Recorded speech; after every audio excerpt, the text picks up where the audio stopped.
Ito ang Presidential Broadcast Service. Radyo Pilipinas. Radyo Publiko Ng bagong Pilipinas para sa bagong Pilipino. Naghahatid ng mahahalagang balita at impormasyon na guugnay ng pamahalaan sa sambayanan. Tulay sa himpapawid ng serbisyo publiko. Radyo Pilipinas. Radyo Publiko. Ang boses ng Pangulo. Sa Iloilo, Radyo Pilipinas. 585 AM. Philippine Standard Time, alas 2:07 sa hapon.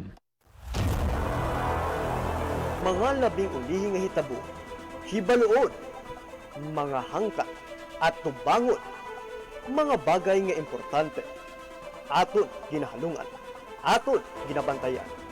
Ululupod kita sa Bantay Banwa, Bantay Banwa, ang programa nga magatulong sa inyo sang labing ulihing nga balita, mga panugyan o kampanya para sa kayuhan sang tanan. Ikaw, ako, kita, Bantay Banwa.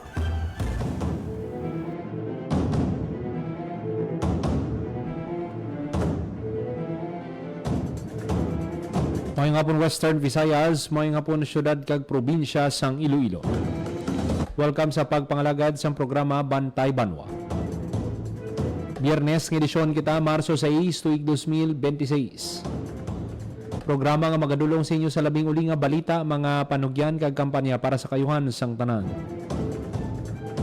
Ini ang inyo alagad kag anchorman Joseph Paul Noblesa Tarosa. Ululupod kita subong nga hapon diri sa Radyo Pilipinas Iloilo. Isa ka mainit-init nga hapon diri sa syudad sang Iloilo. Mabatyagan mo na gid no ang summer na nga dapat may bastante gid kamo nga tubig, inom gid damo nga tubig para nga hindi kamo ma-heat stroke. Muna nga dapat kung ay malanggid sang importante nga transaksyon sa agwa, mas mayo gid nga mag magpulo pa huway anay no sa sulod sang inyo balay. Ang mga naga-field nga mga kauturan tay, mga empleyado dira, mga mangungumata, gid anay? Pangita gid sang way nga makapasilong anay sa init, hindi nga pasilong sa ulan, pasilong sa tuman nga kainit.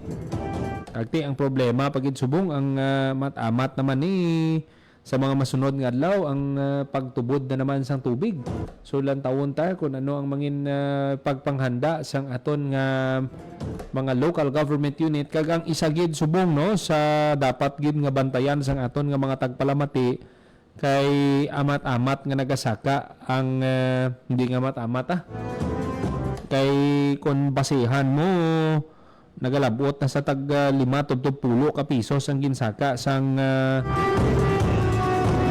gasolina, diesel, kag kerosene. May ara gani kita nakita dito sa isa ka post nga naglabot pa gani istinta.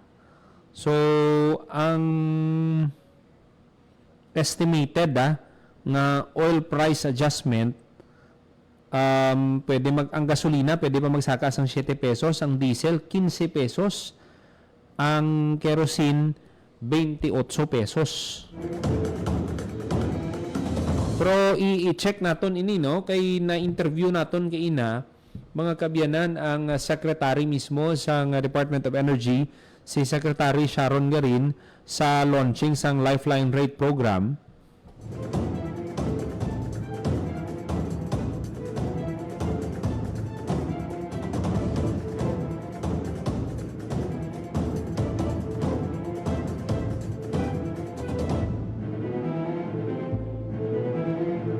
Muna nga bulubog at gid dinhi no para sa aton mga kauturan ti ang nakita naton sini nga ang 4-day work week, ang work from home dapat ang mga heads of offices dapat urgent ang paghatag sang solusyon. Hindi nga hulaton ta pa nga magtimbuok ang presyo kag mag-decide kita nga magpatuman sang work from home subong pa lang nga may pagsaka na dapat may may ginahimo na kamo. Kagti sa iban nga ti nakaplastar na yan sang 4-day work week, may mga work from home na, basi pwede nyo pagid ma-adjust. Kay sa nakita naton tanan apektado. Mga nag-eskwela, nagatrabaho, negosyante, tanan nga sektor apektado sini. Negosyo. That is why ang aton nga mga kauturan nagapamroblema na kung ano ang pwede nga mahimo.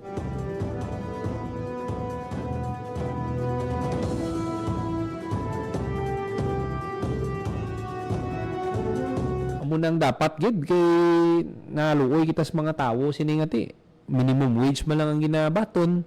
Ang iban wala gani minimum wage. Ti buinan pa sang plete nila sini.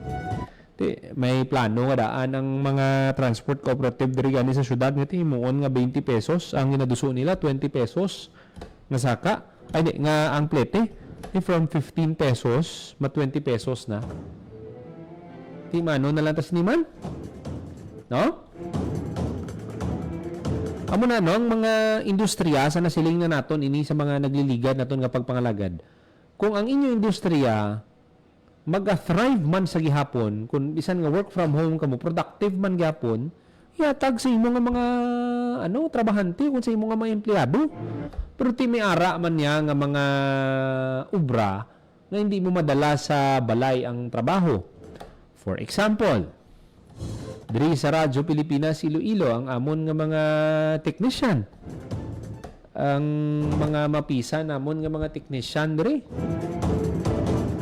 Hindi man pwede madala ang konsol sa balay, no? Mangkuton tabi si upod na diri si Mr. Rochelle Jones. Hindi tani madala ang mga equipment nga na. That is why adlaw-adlaw kinanglan gid mag trabaho. Kagti ang problema sina kung magsaka ang gatong. So dugang naman nga expenses sina. Pero nadumduman ko sang pandemic sang bilan mo pila man ka bulan nga naka-work from home kita. Ang inyo alagad naka-work from home. Ang Bantay Banwa, kung mabalikan niyo ang mga previous nga mga episodes sang Bantay Banwa 5 years ago, makita nyo nga naga-work from home ako. May mga baka lang kita nga mga gamit. Kag amo na, no? Sige-sige ang aton nga pagpangalagad sa inyo. May gamay lang kita nga console. Gamay lang gid yang do pang ano lang gid na iya bala. Ang pang work from home lang gid na iya nga setup. Hindi pareho diri sa studio nga ti ano gid ya ang nakadesenyo gid ya for studio nga pagpangalagad. Kalti na tawid man nato no sa pilag. Ang problema lang galing sa work from home setup, dapat stable man ang internet mo. Stable ang internet connection mo. Ang isa pagid sinati ang mga gahod, dapat ang imo kwarto hindi gid dapat soundproof. Di ay pamangkita gid to ay pamangkita budget sa tuya sa mga amo sina no. Like diri sa station kung diri ka magprograma ti somehow ma-filter no ang mga unnecessary nga noise sagwa. So muna no, ginabalikan lang naton ang mga nangin eksperyensya naton sang pandemic. Ngati kada mag-declare gani isang ECQ, modified ECQ, nagabalik ang kalabanan sa amon sa work from home nga setup. Hasta sa ti na kami no, asa sa nagbalik na sa duty hanay on site 5 days a week. Pero sadto ang duty namon sang nag-uumpisa ako diri 6 days a week pa kami. Sang mga nag-start kita diri mga 2013, 6 days a week. Tapos isa lang kadlaw ang day off. Gali kiti may mga gin-adjustment. Amo man to no, may mga nakita man sang time nga nag-pandemic, ti amo ni subong krisis na ning mga kabayan, krisis man ning pagatubangon ta kay kita kabalo kung hasta sano ining gera. Ti basta gani magsaka ang presyo sang katong sigurado gid ang pagsaka sang tanan nga mga produkto. So ano pagid ang iba ang problema lang galing dire, may mga kauturan gid kita nga bintahuso. Kiti may ginklaro dire si Secretary Sharon Garin nga dapat magpasaka ka sang sang presyo, sang fuel products or sang petroleum products, once a week lang dapat. Okay? Are ba ibasahon naton sa inyo, ha? Adjustments are made once a week, every Tuesday. Same price pa rin hanggang following Monday. Pero ting pamangkot na ton tinga ang iban nagpasaka do subong Webes, Bernes. So ang gina-encourage ni Secretary Janet Garin nga i-post sa page or i-message ang page nila, no, ang Department of Environment o Department of Energy. Ipakita nyo dira, no, nga ti amuning sitwasyon sa amuning lugar, sa amuning gasoline station para ti maimbestigahan sang DOE.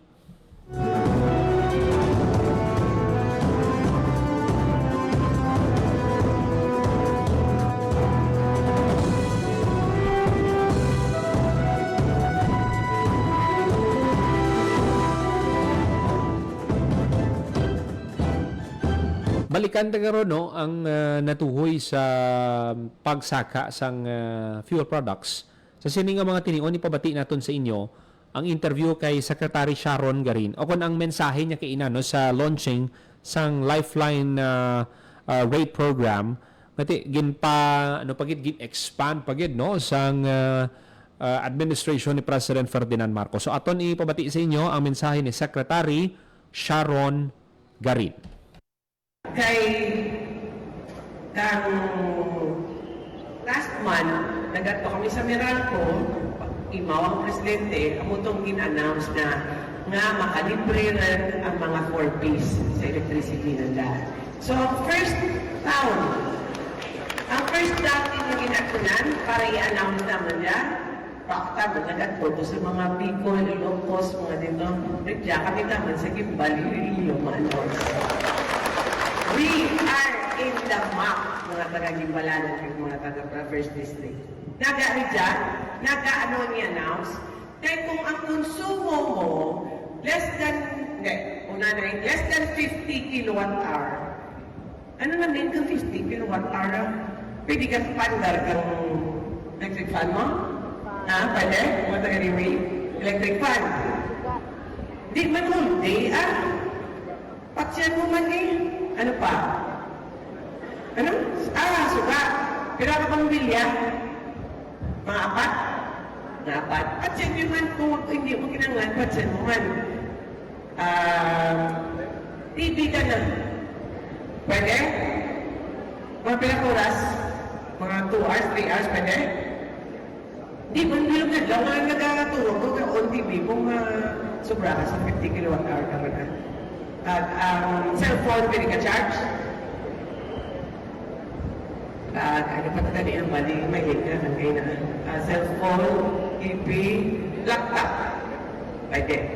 So, 50 kilowatt-hour, hindi ba na naman ka-taskin? Bro, basta ang deal niya, para komportable ikaw.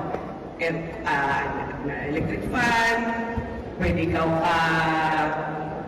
ang mga bumilya mo, basta energy saving na bumilya, ang imong laptop, di puno mo, pwede mo ma-charge, pwede ka tanaw TV, hindi ka man mag-aircon.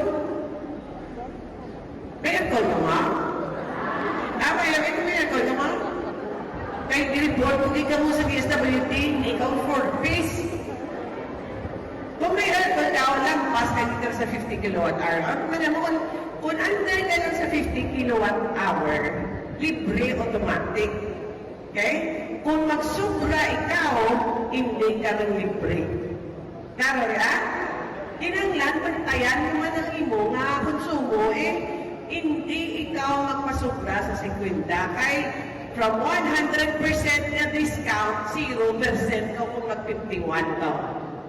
Siniyanay ka? Kinanglan, mag-conserve man kita ng energy. Hindi nga kay libre niya pag gusto ka lang. Ay, tupantayan mo, magkataon na yan ni Manager GMI na, 4-piece na niya, gawin 60 konsumo na.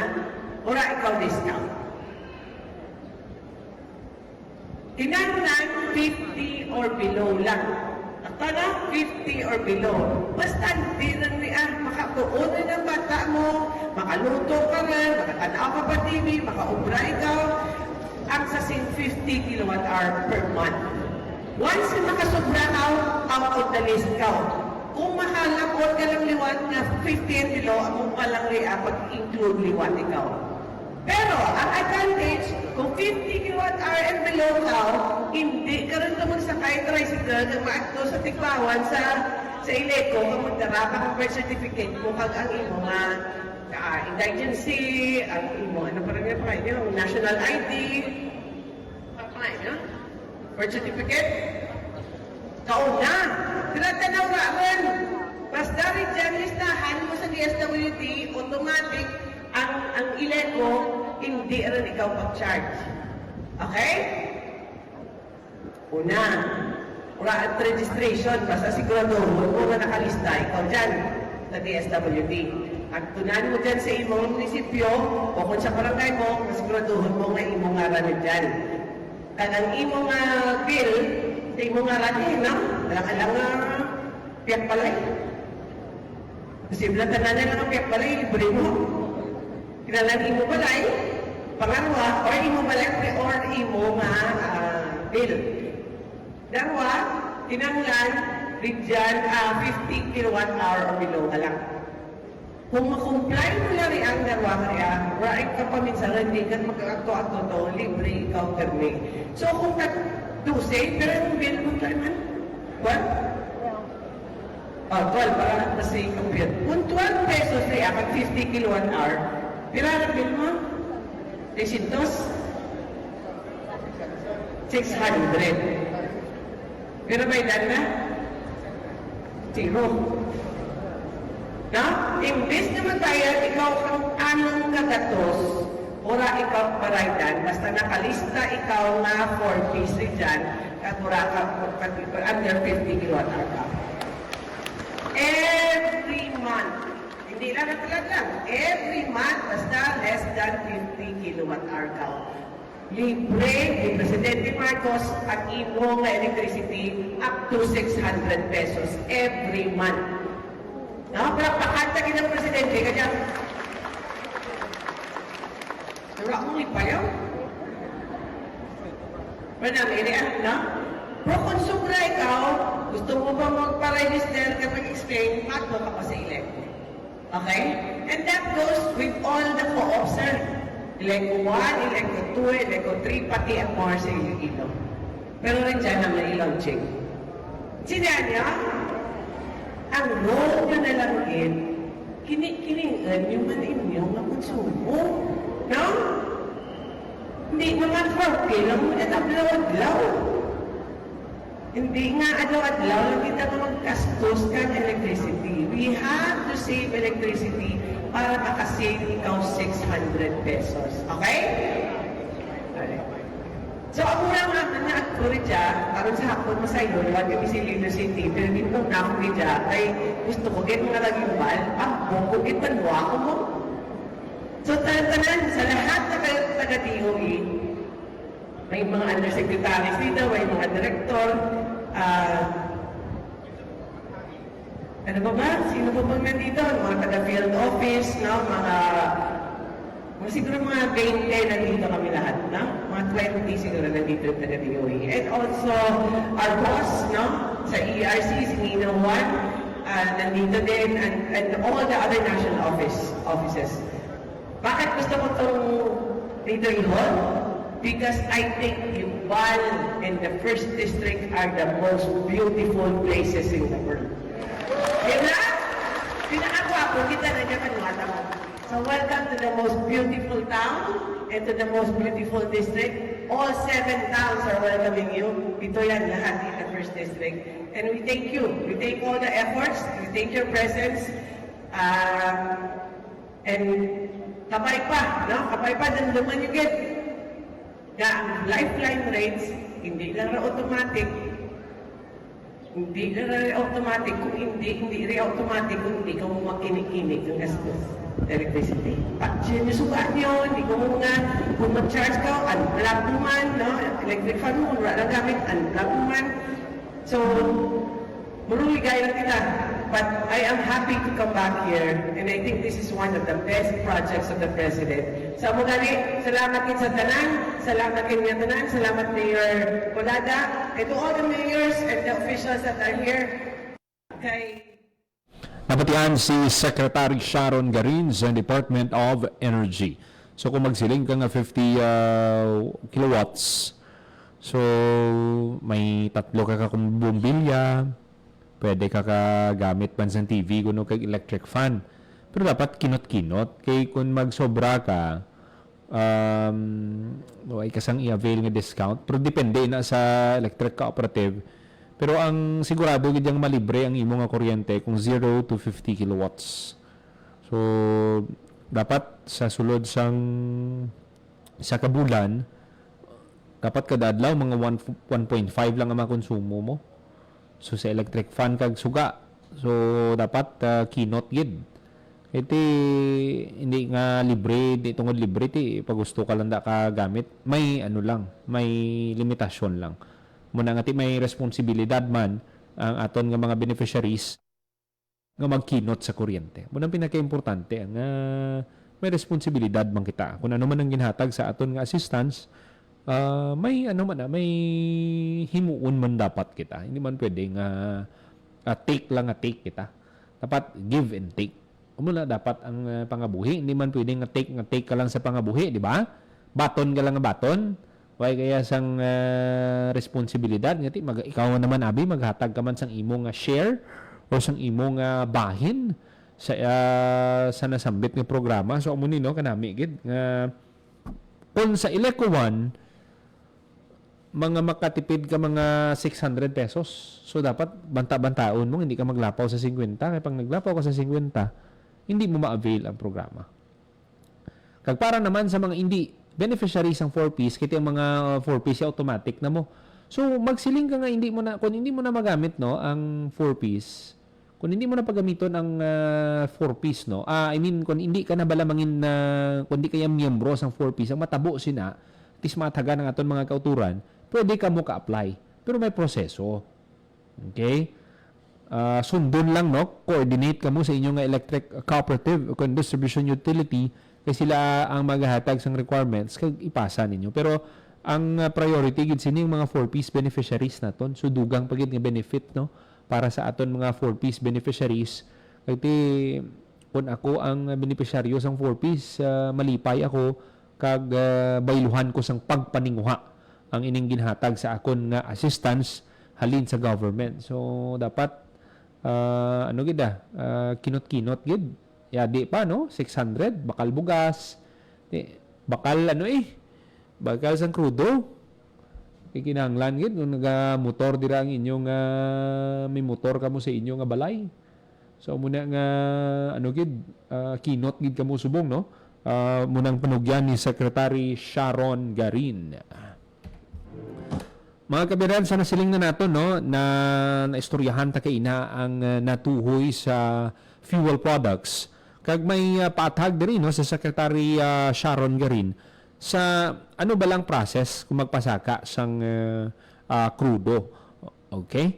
So ato ni pabati sa inyo no si Secretary Sharon Garin.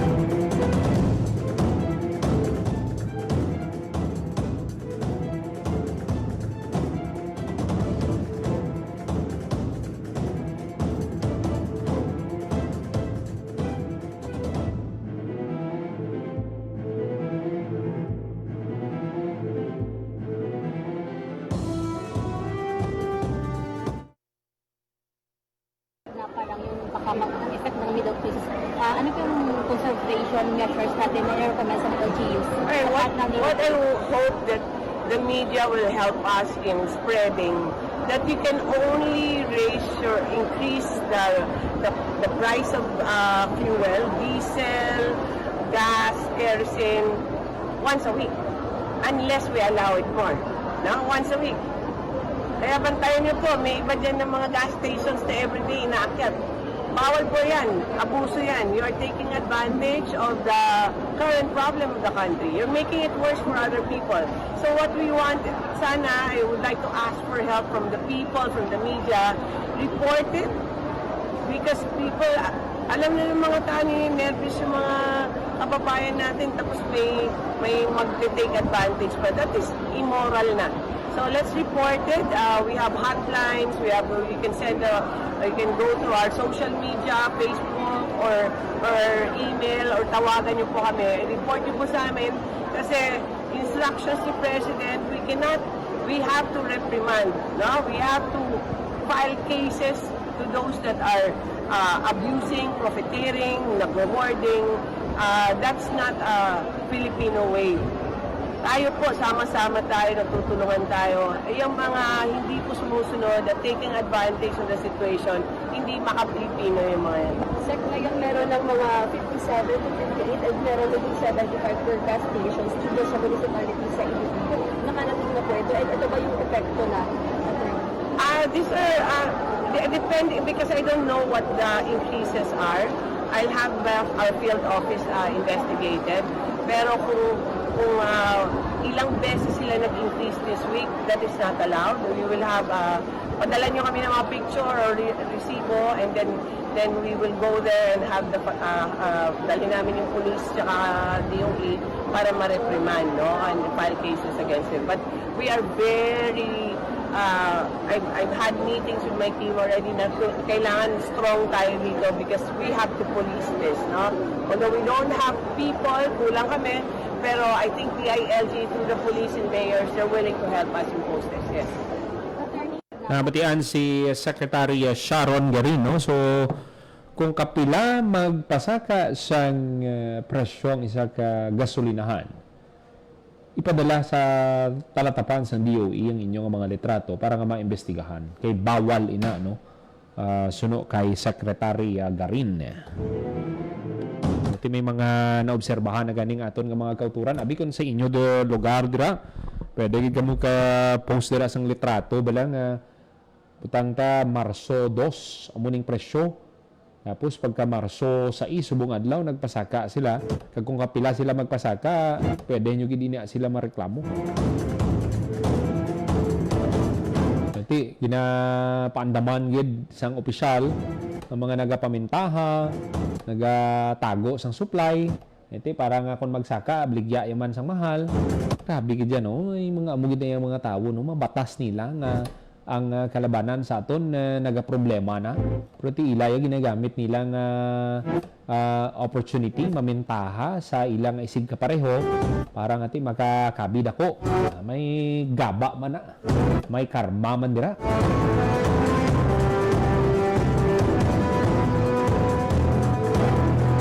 Pati ang 4-day work week nga ginaduso sa karon, ginatun-an man sang Malacañang. At yung pribado nga sektor, anytime kung gusto nila, kung may mga pwede na silang himuon nga adjustment, I believe pwede naman na nila mahimo para man sa kaayuhan sang ilang mga empleyado at the same time mabalanse man eh. Sa bahay naman sa gobyerno, may mga guidelines nila ang Civil Service Commission. 35 minutos magaligat sa takna ng alas 2 sa hapon, dugang ng mga balita sa pagbalik sang programa Bantay Banwa.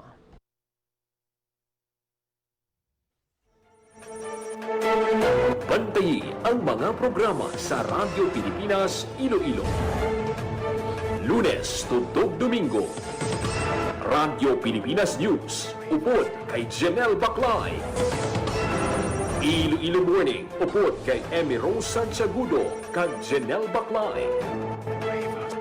Balita, issue, kag iban pa, upod kay JP Hervas. Radio Journal, upod kay Bing Pabiona. Balita Sosyal, upod kay Marian Grace Erenieta. Babae Ka, upod kay Marian Grace Erenieta. Tuking, upod kay Mary Hope Torrechante. Bantay Banwa, upod kay Paul Tarosa. Headliners Plus, upod kay Paul Tarosa. Youth Connect, upod kay JP Hervas. Ang Rehiyon Karon, upod kay Mary Hope Torrechante kay Marian Grace Erenieta. Sports Zone, Upod kay Volta Rosa. Radyo Pilipinas. Radyo Publiko. Radyo Pilipinas. Itinuloy na po natin ang zero balance billing. Libre po. Ibig sabihin, ang serbisyo sa basic accommodation sa ating mga DOH na ospital, wala nang babayaran ang pasyente. Po, ang dami pong challenge, hindi po namin alam kung saan namin kukunin, ganon, nag-iisip kung paano namin mababayaran. Siyempre po, masayang masaya, super saya po dahil na zero billing po kami. Opo, malaking ano po talaga, malaking tulong po. Mabilis lang din po. Bayad na ang bill ninyo. Uulitin ko, wala nang kailangan bayaran ng pasyente basta sa DOH Hospital dahil bayad na po ang bill ninyo. Naiyak ako kasi sobrang saya. Maraming salamat po, Mr. President Bongbong Marcos Jr. Hindi kami nagkamali ng taong ihinalal.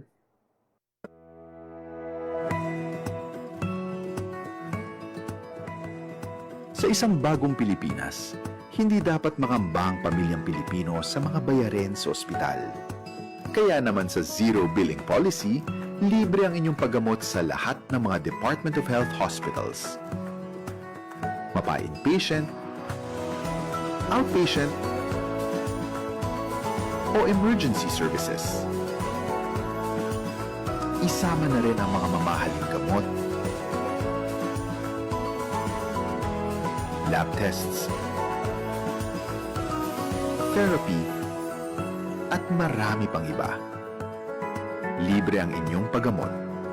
Ang pangangalaga sa kalusugan ng mamamayan ay ang ating pangunahing tungkulin dahil ang serbisyong medikal ay karapatan at hindi dagdag pasanin. Mabilis ang trivia, dagdag talino. Heto na ang Dagling Kaalaman.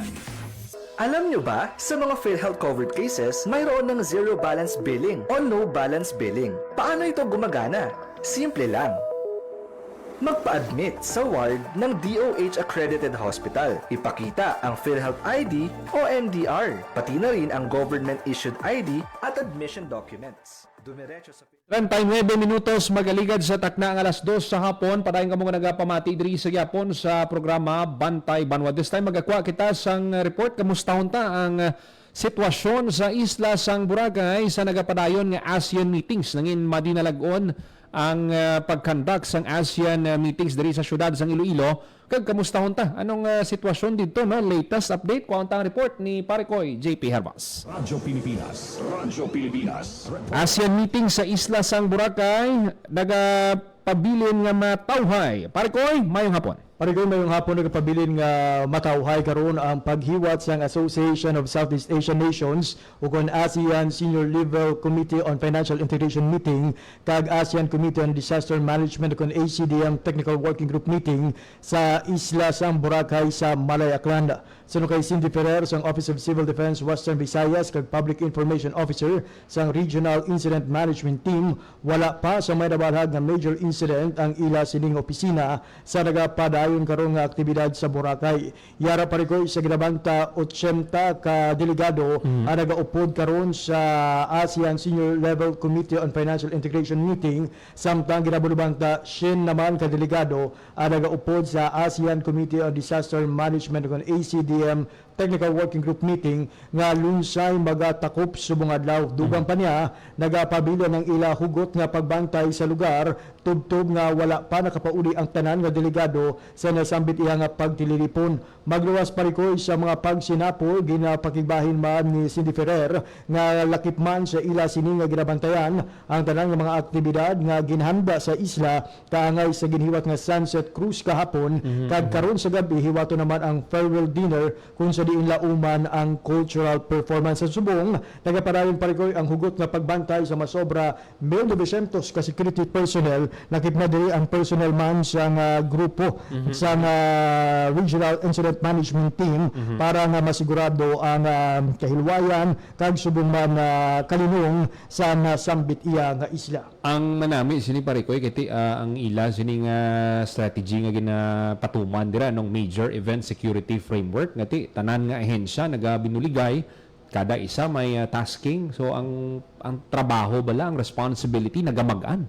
Yes, Parikoy, correct din ina, no? Boligay, tingog pwersa, hiling ang aton sining nga mga government offices, mga security personnel na gikan sa nunituhay nga mga opisina para masiguro ang kalinong kagataway sa nasabit nga isla. Kaya nagapangabaygid, no? Ang aton sining OCD nga sa mga kauturan naton nga perhaps maapektuhan Parikoy, may mga, syempre may mga special lane, may mga little adjustment to cater para may matawhay ang pagbiyahe sa aton sining nga mga delegado o mga bisita. So ginapanugyan gid sa aton sining OCD nga kabigo nato no nga seryoso ang mga ginapatuman nga mga polisiya. Parikoy, madamo gid nga salamat. Report nagikan sa Isla Sang Boracay para sa Bagong Pilipinas, JP Herbas, Radyo Pilipinas, Radyo Publiko.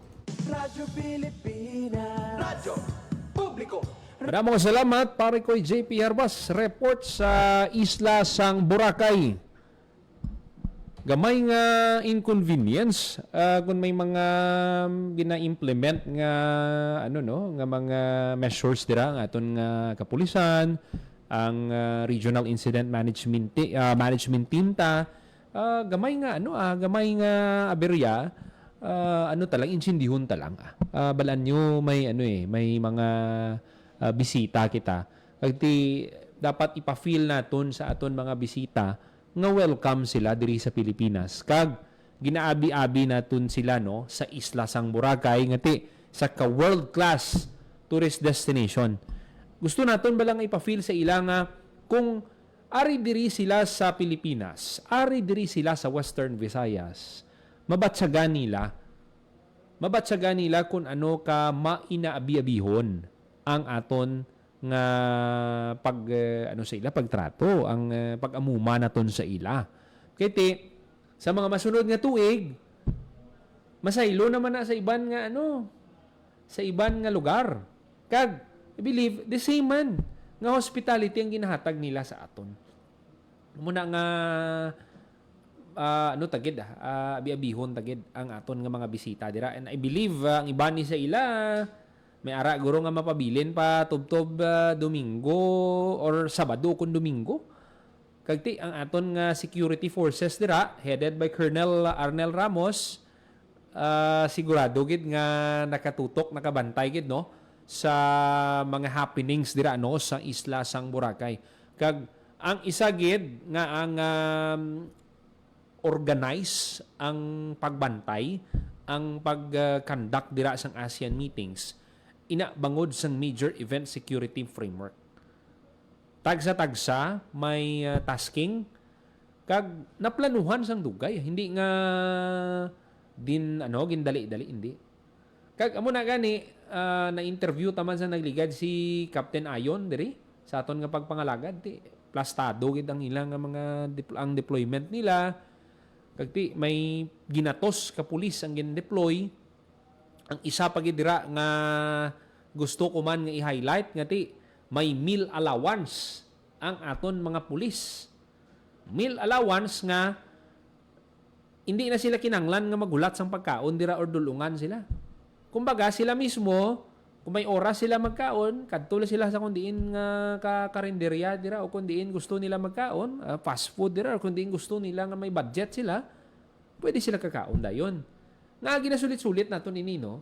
Kay nga sa mga nagliligad, kung nadumduman sang aton mga tagpalamati masobra pulo ka tuig na makaligad ging kandak man dira ang, correct me if I'm wrong, ASEAN man to or APEC. Hindi kita magsado APEC ganito may mga information kita nga nako ang ang iban nga mga pagkaon panos hinatag sa mga pulis ta. Di ba? Pinsaron nyo bla ang mga pulis nga ni amuning nagabantay, nagasecure sa mga delegado. Tapos pakanon nyo panos. Di ba? Kag amuning na-address. Halin sa nagliga, halin sa natabo to, nag-improve gid ang paghatag sang pagkaon, ang billeting sang aton nga PNP personnel. Pero naiintindihan nila nabatsagan nila nga hindi basta-basta ang trabaho sa pulis. Pilak oras duty nila sina 8 to 12 hours. Amo na nga after deployment nila inatagaan na sila sang break. Kisa gani isa, duha ka adlaw depende. Kisa gani tagtatlo depende sa commander. Kung ang commander mo kabalo magbatsyag sa kinahanglan sa mga tao niya, tinatagaan niya sang bastante nga oras nga magpahuway. Dumduman niyo sang dinagyang na dumduman sang aton mga tagpalamati si General Ligan. Siya mismo nag-announce nga makapahuway do 2 days to after sa deployment nila, 1 to 2 days. NIR, hindi niya na area, may regional director na si General Ibay, in-recommend niya man nga tagaan sang break ang mga na-assign. Ibala mo extra, extra work ini sa ila, sa usual nila nga duty. So muna nga dapat mga muna nga bagay, gagmay lang nga bagay. Pero kung pinsaron mo to kung may mga naglain matsyag to be. Diba? Hindi ko gito malipatan nga may may hanusan, may titikan lang tayo magkasahan na isang pusil. Amo nang hindi taman gusto matabo. Kagti sa amuning pagtatap sa inyo, may mga vitamins pa from sa medical units ng PNP. So dira mo makita sa kung ano bala ka sa kung ano bala ka tatap ang aton nga mga personnel kiti deserve na nila kiti naga-secure sila sang mga VIPs dira kinanglan nila sang suporta. Amo gid man na sa bisan diin man nga trabaho kung gusto naton sang kung gusto naton mag-demand sa mga tinawuta sang kalidad nga serbisyo. Pamangkuton taman ang kaugalingon ta. Ano ba lang ginahatag naton sa ila? Ginasuportahan taman sila bala. So amuning kakatabo sa aton nga mga sa mga nagabantay sa ASEAN meetings. Kaya ang OCD hindi na niya liwan sa mga amuning nga events. Ang ila dira nga mga tawo ginaday? Veterano na sa ASEAN meetings, sa APEC, sa kung ano pa dira nga mga dalagkuan nga events. Ngati, ang purpose man sina, ngati, why tamang ginapangayo kung may mga emerhensya o kung untoward incidents nga matabo dira, paano sila mag-respond? Paano ang pag-implement sang mga protocols? Paano ang pag-rescue? That is why may mga CIMEX. May mga simulation exercise. So, days before, weeks before, may mga CIMEX pa gid. Kag sa pila na ka meetings gin-conduct dire nangin madinalagon ang aton nga mga government agencies sa pag-implement. Ang importante lang buligay kag di gid nga pa-feel gid sa mga delegado nga welcome gid sila sa isla sang Boracay kag sa iban pagid nga bahin sang Pilipinas. Radyo Pilipinas. Radyo 50 minutos magaligat sa takna nga alas 2 sa hapon. Mga kabyanan ng iban pagid nga mga balita patpaton naton sa masunod nga edisyon sang programa Bantay Banwa. Ginapasalamatan ta ang aton mga kaupdanan sa technical side. Sa studio, Mr. Rochel Jones Hotahero, sa transmitter, Mr. John Magallanes. Para sa Bagong Pilipinas, Joseph Paul Noblesa Tarosa, Radyo Pilipinas, Radyo Publiko. Inyo nabatian ang mga labing ulihing nga kasayuran.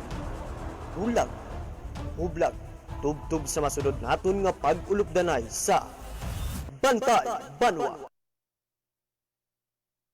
Ang inyong tulay sa himpapawid ng serbisyo publiko. Ang Presidential Broadcast Service, Radyo Pilipinas, Radyo Publiko. Radyo Pilipinas. Radyo Publiko. Kinilala ng pang-international at prestigyosong Asia-Pacific Broadcasting Plus Awards 2025 para sa kategorya ng Government Streaming. Ito ay dahil sa epektibo nitong pagsasanib ng mga tradisyonal na media tulad ng telebisyon, radyo at print para masabayan ang mabilis na pag-inog ng mundo ng digital at social media tungo sa mas epektibong paghahatid ng mahahalaga at napapanahong mga impormasyon sa mamamayang Pilipino. Kinilala rin ang Radyo Pilipinas dahil sa patuloy na pag-akyat ng rating. Ngayon ay matatag sa pang-4 na pwesto sa Mega Manila ayon sa pinakahuling Nielsen Radio Audience Measurement Survey. At sa social media, nakamit ang mahigit 2,000% pagtaas ng bilang ng mga sumusubaybay sa Radyo Pilipinas page sa unang bahagi ng 2025. Patunay ito na ang inyong Radyo Pilipinas Radyo Publiko ay tunay na kaagapay ng inyong pamahalaan sa paghahatid ng serbisyo sa mga mamamayang Pilipino. Mula sa aming lahat, sa ngalan ng inyong pamunuan at mga kawani ng Presidential Broadcast Service, kasama ang inyong mga himpilan ng Radyo Pilipinas sa buong kapuluan. Maraming salamat po sa inyong lahat, sa inyong pagtangkilik at pagkilala. Radyo Pilipinas. Radyo Publiko.